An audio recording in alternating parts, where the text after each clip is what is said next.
চলমান কোটা সংস্কার আন্দোলনে গোটা দেশ যখন ফুঁসে উঠেছে পক্ষে বিপক্ষে, তখন দেশের প্রায় সর্বস্তরের মানুষই সামাজিক মাধ্যমে তাদের প্রতিক্রিয়া ব্যক্ত করেছে। বিশেষ করে মঙ্গলবার 16 জুলাই দেশের বিভিন্ন স্থানে সংঘর্ষে অসংখ্য শিক্ষার্থী আহত এবং 7 জন নিহত হওয়ার ঘটনায় হতবিহ্বল হয়ে পড়েছে দেশে বিদেশের সর্বস্তরের মানুষ। সেই প্রত্যাশা গ্রাস করেছে ঢাকাই সিনেমার শিশুনায়ক শাকিব খানকেও। অন্য তারকাদের সঙ্গে এবার কোটা সংস্কার আন্দোলনে এই চলমান সহিংসতা নিয়ে কথা বললেন দেশের চলচ্চিত্র অঙ্গনের সুপারস্টার শাকিব খান। বুধবার 17 জুলাই বিষয়টি নিয়ে ফেসবুকে একটি পোস্ট করেছেন শাকিব। সেই পোস্টে চলমান আন্দোলনে ঘটে যাওয়া সহিংসতার কথা উল্লেখ করে অভিনেতা লিখেছেন, আমার প্রাণের বাংলাদেশ এভাবে রক্তাক্ত হতে পারে না, কারো মা বাবার বুক এভাবে খালি হতে পারে না।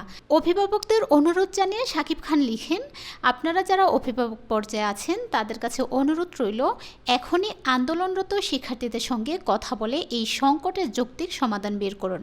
সব ধরনের সংঘাতের সমাপ্তি চাই।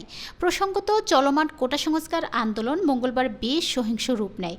বিভিন্ন স্থানে সংঘর্ষে 7 জন মারা গেছেন, আহত হয়েছেন কয়েকশো আন্দোলনকারী শিক্ষার্থী ও ছাত্রলীগের নেতাকর্মী। এ অবস্থায় শিক্ষার্থীদের নিরাপত্তা বিবেচনায় সারা দেশে সব সরকারি ও বেসরকারি বিশ্ববিদ্যালয় এবং অধিভুক্ত কলেজে শিক্ষা কার্যক্রম অনির্দিষ্টকালের জন্য বন্ধের নির্দেশনা দিয়েছে বিশ্ববিদ্যালয় মঞ্জুরি কমিশন। একই সঙ্গে জাতীয় বিশ্ববিদ্যালয় তাদের সব কলেজ বন্ধ ঘোষণা করেছে।